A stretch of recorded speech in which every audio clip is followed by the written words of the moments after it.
Hope Bezrat Hashem, we go back to our weekly classes, Mesilat Yesharim, Perek Revi'i, fourth Perek. Discussion we had about Zahirut. And we're going to dedicate today's Shur Le'ilun Nishmat Rabbi Wallerstein, Zichron Livracha.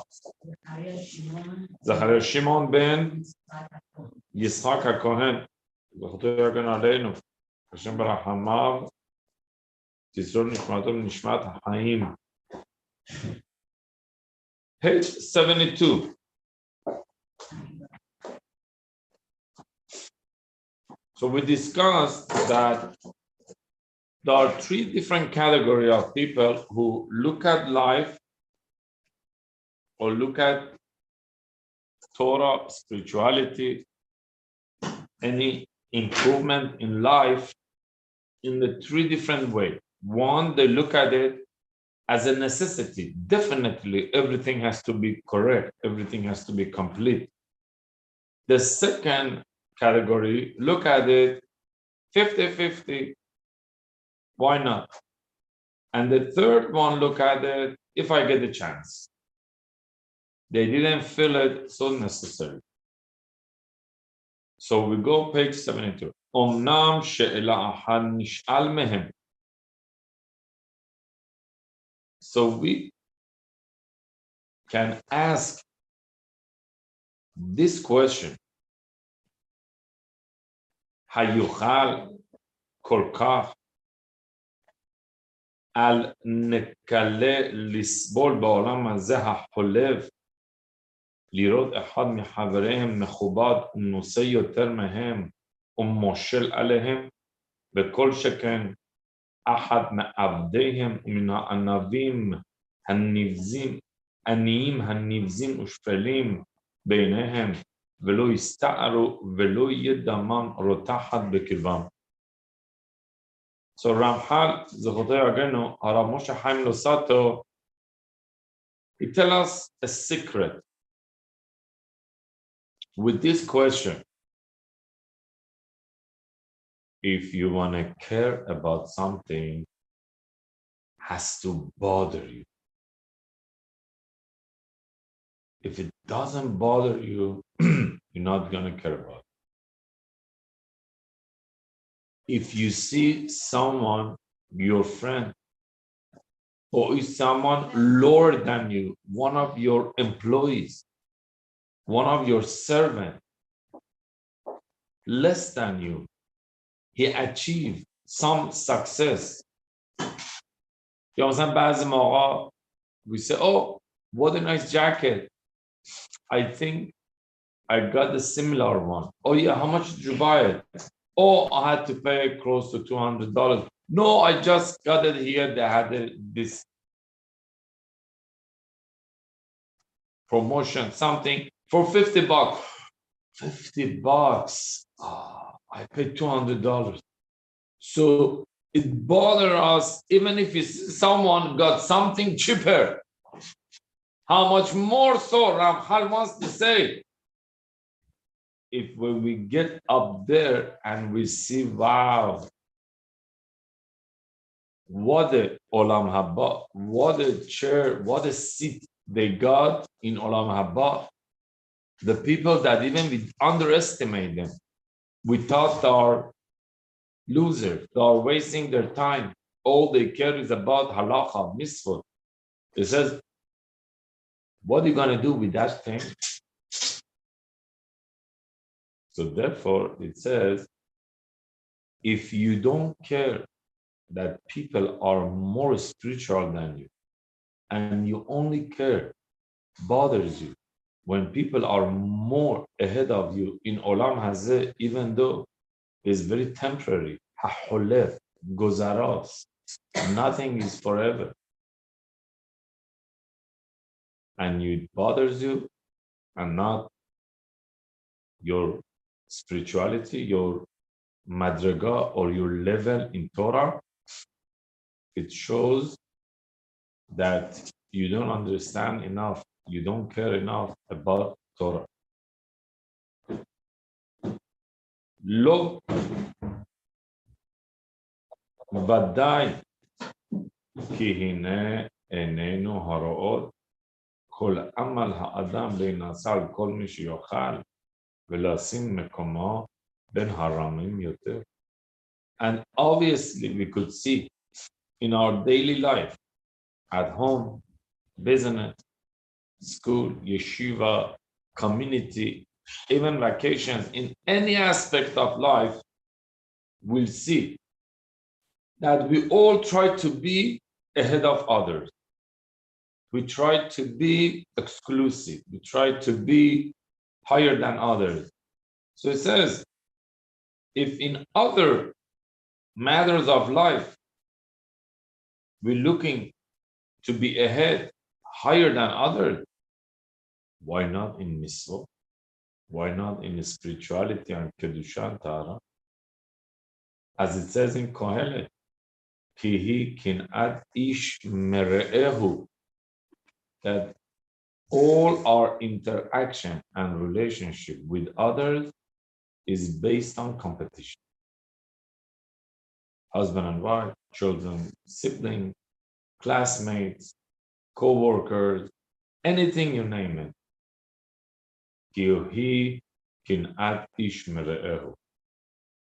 ואם יראה חברו מתרומם והוא נשאר שפל, and obviously when we see our friends are going higher and we stay same place, یعنی داریم درجا میزنیم, we don't improve and change, ודאי שמה שיסבול הוא מה שיוכרח לסבול לסובלו כי לא יוכל למנוע.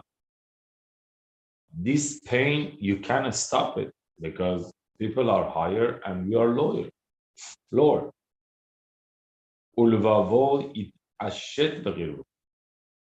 And we're all looking for some justification.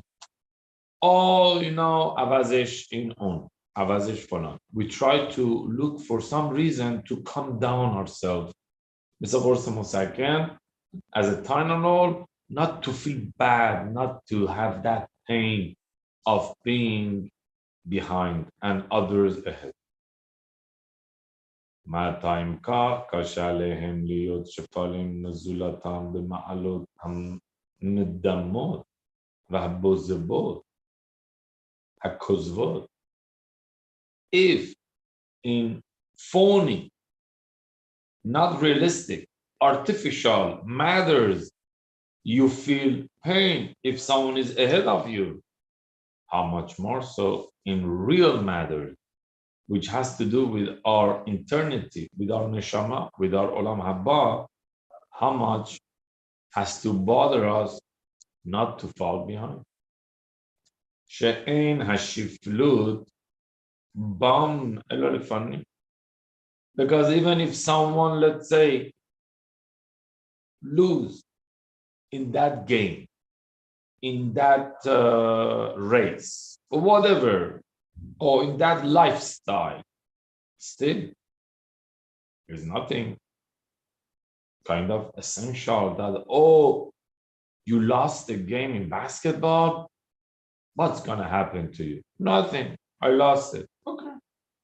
So even though we know these are not essential and not important, and it still bother us why that team or why that person won, and we can't take any lose, how can we tolerate the pain of future? Velo ha'hinase ela shav v'sheker. And even though the one who won just shav v'sheker, he didn't become the most happiest person, or because he won the team or basketball or something, or the game. Okay, you won, good for you, you became famous, but that does not secure, or now that you won, you are the top player in this game, or you're a celebrity, you could play a good movie and this and that. Now, that's it. Happily ever after, nothing to be worried about. But still, his concern is even more, as we're going to read in this week, Perkei Avot, Marbe Nehasim, Marbe Daga. So don't fool yourself and just be worried about the things which are not real and don't care about the real. איך יוכלו לסבול שיראו עצמם שפלים יותר מאותם האנשים עצמם אשר הם עתה שפלים מהם? So how can you tolerate to be lower than people who were lower than you? If you are lower than people who were higher than us, understand. But those that we didn't pay attention to, we underestimated, and we didn't value them. And now we see what the Olam Haba and what the Kedusha they have, what the prosperity. So how can you not be worried about that pain? To feel lower than those who were lower. Yeah. Do we all see who's higher than us? Oh, that's a very good question, which I wanted to touch upon. That according to Rambam, I believe, if I'm not making a mistake, one of the kind of explanation of Gehinnom and Gan Eden is that how do you feel over there? Those who feel embarrassed, in pain, that becomes Gehinnom for them. Those who feel enjoyment, Baruch Hashem, I did it, I passed the test, they feel in Gan Eden. So really, Gan Eden and Gehinnom is the same place based on our perception. What do you feel over there? Then, if I say someone's in Gan Eden and they see somebody, even if they didn't like, they see them and giving them, First of all, I think I need to explain to you this time. Gan Eden and Gehinnom is only 12 months. It's not more than that. After that, there is Olam HaNeshamot, and there is Olam Abba, and then there are all level after level. Gehinnom and Gan Eden is only 12 months. So therefore, someone who passes away, we don't say Kaddish full 12 months. Why? Because we don't want to say, oh, he deserved 12 months of Gan Eden, Gehinnom, purification. We leave some weeks off of Kaddish that no, he was released earlier now. So the total, based on our understanding of the time that they stay in Gan Eden, Gehinnom is only 12 months. What is Olam HaNeshamot? Olam HaNeshamot is as if when someone goes to the school, first he goes to school office, they interview him, intake one by one, then he goes to the class, go to classroom with others. Olam HaNeshamot is a classroom after the interview or intake or the waiting room, interview room. That's why they say in the first 12 months, in the first year, you don't go too much to Beit Kevarot. So he's busy, he's in the interview. He's busy with his own cases. So we cannot kind of ask him too much from him or bother him. He has his own situation over there to take care of. So therefore it says the same thing that it says in Tehillim, Vayismach b'yom aharon, that the real laugh and joy comes at the end. Unfortunately, the real pain also comes at the end. How we handle our life and how we regret that we wish we would have done it better, we would have handled it more correct. שאף על פי שעכשיו אין מכירים אותו ואת ערכו, על כן לא יחושו עליו, אבל בזמנו ודאי שיכירוהו לעמיתו לשערם ולבושם.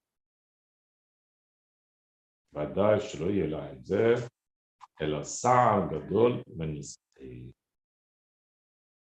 It says, yeah, we might not really realize or understand the value and the madriga of our friends, our family, our people, but that's why it doesn't kind of motivate us. But definitely when you get there in Shamayim and you see clearly what a place he was able to achieve, then we're gonna really be in it. So basically, as Hachamim they explain, there are two different types of pain. One pain is that we understand or we find out, wow, I could have get kind of 10-story building and I just got 2-story. We regret that we didn't use our own potential. That's one pain, feeling sorry about ourselves. Why I didn't open my eyes, why I didn't pay attention. But another pain and sad is when we see our friends, those who we didn't pay attention, how much they took advantage of their time and they're ahead. So yes, we're going in Olam Haba. So yes, we're going to read in 4th Perkei Avot, Ezehu Ashir. Who is the Ashir? Hasameach bechelko. Those who are happy with their share. Hasameach bechelko. But why can't we really do it? Because this, even though let's say I say, okay, instead of $10 million, I just got $2 million. Even though I want to be happy with what I have, but a minute that I see, no, there are people who got $10 million, that was. If it was only me and me and me, yes, I could say, you know what, even 2 million is good. I could, who wants headache? But once I see, no, someone else also has a 10 million, then why should I want 2 million? Then it becomes harder to be sameach bechelko once we compare ourselves to others. So it's not really that easy just to say, Ezehu Ashir hasameach bechelko. Of course, but the only Ashir that himself in his eyes. But if there are other Ashirim, other wealthy people, then how can I be happy or sufficient with only my own thing? I think I'm doing something wrong. I think I fell behind.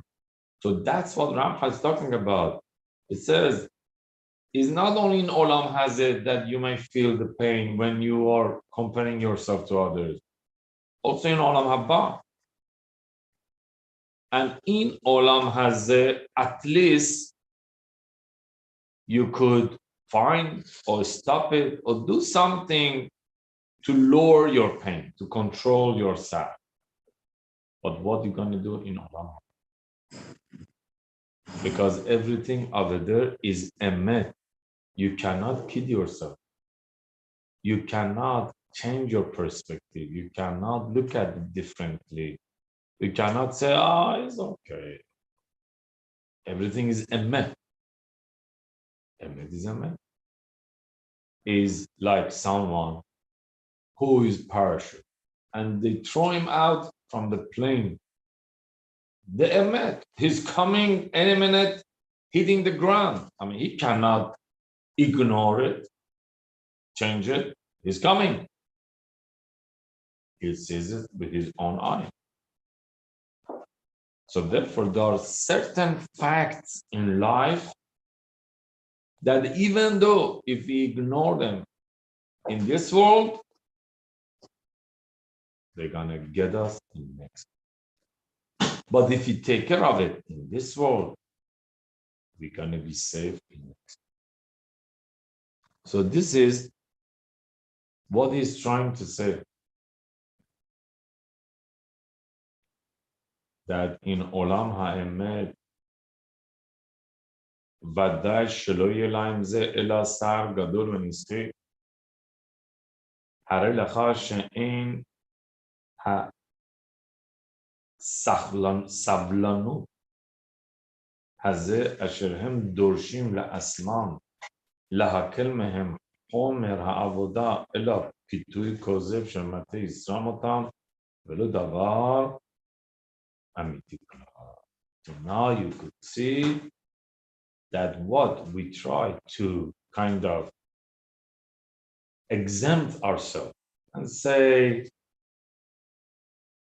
it's okay, you know what, זכותם יגן עלינו, they are very saddik, let them be, I'm not in that level, they are, rabbis, children, so obviously that's why they keep me. I'm regular accountant, regular lawyer, regular doctor.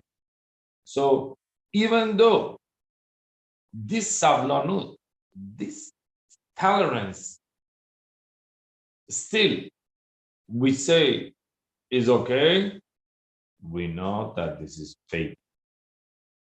Because if it was the same situation in Gashmiut, we would have get furious. And why not? Why not me? Why this?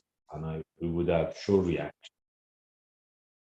So therefore, this is just false justification to make ourselves free of any responsibility.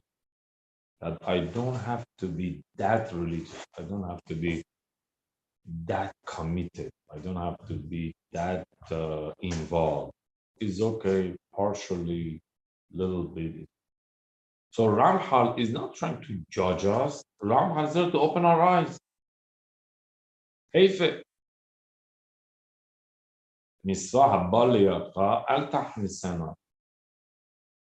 If you could do a mitzvah, you could do another mitzvah. If you could do extra mitzvah, why? Because you don't know. Little by little, and you see a full package of mitzvot because from the mitzvot here and there that you welcome. And this is what it says in Parashat Ekev. V'haya Ekev tishma'un. Hashem is giving us all the good news and promises that you're going to be successful, you're going to have this, you're going to have bracha. Only v'haya Ekev tishma'un. If at the end, at last, you will listen to me. Rashi explained, why Ekev? Why at the end? He could have just said, V'haya tishma'un. If you were listening to me, I would have given you. Why V'haya Ekev? Because Torah wants to teach us what type of mitzvot I'm requiring you to listen. Those Ekev means heal. Those mitzvot that you are kind of disrespect to them because for you it are so small, so بیارزش که با پاشنه پات اونا رو زیر پا میگذاری and you step on them with your heel, with your ankle. If those simple and easy and worthless, according to you, misvot, that you step on them so easily, if even those you listen, via eker tishmaon, you see what a blessing and bracha you will have now. So we see from here that really Yirat Shamayim, someone who has a fear of Hashem, not necessarily the one who does a big mitzvah. On the contrary, Yirat Shamayim is someone who does even a small mitzvah. Netilat Yadayim, here, there, Berachot, this, that, Shemirat HaLashon, Ozen, anything you name it, not to embarrassing others. Ears, Shemirat, controlling our ears, not to pay attention to things which we don't have to hear people's privacy or anything. Even little things, he says, that builds up our Yirat Shamayim. Why? Because our Yirat Shamayim has to do with our sensitivity. As it says in Masachet Berachot, Hakol b'dei Shamayim, chus miyirat Shamayim. Everything is hand of Hashem. Side, Yirat Shamayim. Yirat Shamayim is up to us, in our hand, how to increase it or decrease it. It's all in our hand. And it says in Masachet Ketuvot, Hakol b'dei Shamayim chus misinim upachim. Everything is in hand of Hashem, but besides cold and heat. سرماخوردگی و گرمازندگی. So they explain, Rabbi Brown from Yeshiva Sameach, he explains what's the rhyme here. Hakol b'dei shamayim chus miyirat shamayim. Hakol b'dei shamayim chus misinu pachim. What's the rhyme here, connection? It says the same way that as we enter a room, we sense, is it cold or hot? The same way that we are sensitive to cold and hot, if we could be sensitive to Yirat Shamayim. As we enter the room, we enter the event, we open a book, or we click a channel. As soon as the heat and cold, we are so sensitive. Oh, I think here is a little bit not pure. This bit such a kedusha. You feel it. If we could improve our sensitivity towards Yirat Shamayim, then we'll see that no mitzvot go by that we don't do it, because we are so sensitive and we grab it. I end with this story that was a couple that they were not in a good financial situation. They really needed money. So they heard that there is a city far that people have good life, job, and they could earn some money and come back. They agreed. The husband lived for almost 6 months journey to work to make some money and to come back. As soon as he comes to the city, he realized something. So excited. Wow, what a gorgeous city. And he looked at it and he sees diamond, gold, ruby, whatever, all around the street, like a sanguine. No one pay attention. Yo, that's good. So let me grab something as much as I can. And this way, I could live as a king in my city. As he was collecting, people were looking at him like, down. مثل کسی که تو جوب آب داره غذا جمع میکنه. He asked one of them, why you are so kind of surprised I'm collecting this diamond? He said, these are nothing here. سنگ جمع میکنی که چی؟ So what should I do? Here, potato. If you could collect half potato, then yes, you have something. And he sees the sign there. We buy potato, and then bank of potato, clothing, gas based on potato. Oh, the potato has value here. حالا همه اینا رو خالی میکنه و and he worked to make at least half a potato a week. 1 week here, this have a potato, 2 weeks, another week. And he worked so hard that at the end of that period, he collects a big bag of potato. And he's so happy that I made it. How much my family would be happy. He thanks everyone.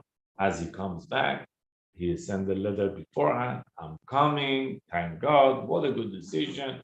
Thank you for your patience. The family happy. As they come, they see he's coming. He's so happy. Something heavy, the back of the donkey. And they said, wow, wow. They grab him, they take him, and it says with pride, yes, you see, Baruch Hashem, I miss you, we miss you too. And they go home. They go home, says, okay, what did you get? What did you get? You don't say, I'm a little bit tired, but if you want, you could open it up. I want you to look at it. He opens it up. Okay, one potato. She opens it up. Okay, another potato. So it says, okay, what is the thing that you this is potato? I said, yeah. He said, this is potato. Is not you waste all your opportunity and everything just to collect and work so hard for potato. Potato we have to here. Look at it. In the backyard, we have potato too. What did you? And he realized that he was so full and he got tricked. He thinks that God, the opportunity he lost, he had so many jewelry to collect. As he was kind of sleeping, the wife says, okay, let me clean the thing. He takes the whole potato out and sees something sparkle. He goes, oh, there's a little diamond there. Oh, what a smart my husband is. He put everything at the end, the real part, and they put it on potato. So he says, hold on, no, I think you did it. So what? Is it that little diamond? I found it, what you wanted to tell me. He says, oh, this is it? Yeah, again fainting. They wake him up and say, why are you fainting? He says, because I could have filled up the whole bag of those. This is a mashal that when we come to this world, yes, we're looking for mitzvot. Because Bametim Hofshi, there is not that much mitzvot and opportunity over there. So Hashem says, go to this world, Olam Hazeh, keep some Torah, gain some wealth and treasure, and come back. Bametim Hofshi, there is no more mitzvot after that. So we come here, we started to do mitzvot, collect as much as mitzvot, and people, you put your time, you waste your time on mitzvot, on this and that. You don't see people, stock market, here, there, you don't see, you waste your time on. So what should I do? Potato. We leave the Torah and we go after potato and think, wow, I have Hawaii, I have this, I have that, I have this. And afterwards, we go there and Shammai says, okay, you went there, what did you bring? Oh, I brought this villa, I brought that Empire State, I brought this. And it says, this is nothing. We cannot use here. The same way that you cannot give food to the baby in his mom's stomach because that's all he can now take.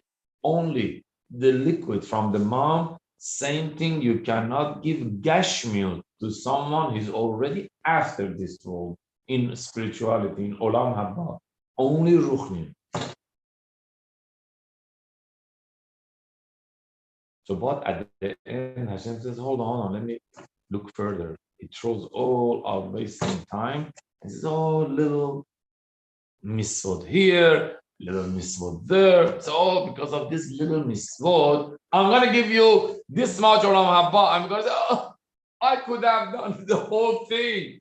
And I wasted my time. So that's what Ramchal is trying to teach us. Don't mislead yourself because of your desire. Accept that Torah is a myth.